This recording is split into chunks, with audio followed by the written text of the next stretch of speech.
अऊज़ुबिल्लाहि मिनश्शैतानिर्रजीम बिस्मिल्लाहिर्रहमानिर्रहीम अस्सलामु अलैकुम वरहमतुल्लाहि वबरकातुहू। इस्लाम पैगाम अमन के साथ मैं हूँ हाफिज़ मोहम्मद ज़ीशान फ़रीद। आज की हमारी हिकायत का मौजू अंजाम सबका एक है। वीडियो शुरू करने से पहले मैं आपको बता देना चाहता हूँ, अगर आप या आपकी फ़ैमिली में से किसी ने ऑनलाइन कुरान पाक पढ़ना हो तो इस नंबर पर रब्ता कीजिए। हमारे पास मेल और फीमेल स्टाफ मौजूद है। चलिए शुरू करते हैं हिकायत। शेख सादी रहमतुल्लाह अलैह फरमाते हैं कि एक शख्स बक़ज़ाए इलाही विसाल कर गया। उसके फौत होने के बाद उसके अजीज़ व अकारिब दोस्त अहबाब ने रोना पीटना शुरू कर दिया। एक दाना शख्स ने उनकी ये हालत देखकर उनसे कहा कि तुम लोग ये क्या कर रहे हो? क्या तुम लोग भूल गए हो कि जिस अंजाम से आज ये हमारा अजीज़ गुज़रा है, कल हमने भी इसी तरह इस दार फ़ानी से रुखसत होना है।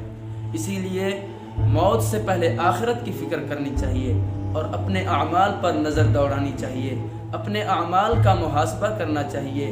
क्यों? हम इस दुनिया से आए थे तो पाक थे, जब हम इस दुनिया से जाएंगे तो गुनाहों की वजह से नापाक होंगे।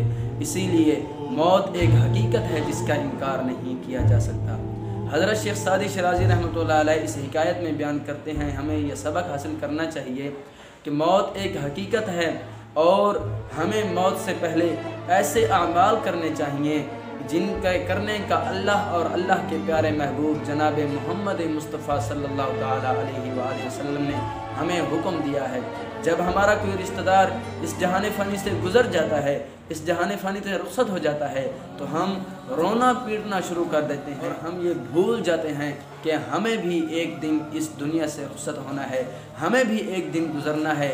इसीलिए मौत से पहले आमाल का मुहासबा करना चाहिए और आखिरत की फ़िक्र करनी चाहिए। करता हूँ आपको हमारी वीडियो पसंद आएगी। अगर आपको ये वीडियो पसंद आए तो इस वीडियो को लाइक कीजिए, कमेंट कीजिए और दोस्तों के साथ शेयर कीजिए और इस चैनल को सब्सक्राइब कीजिए। दुआ में याद रखिएगा। अल्लाह हाफ़िज़।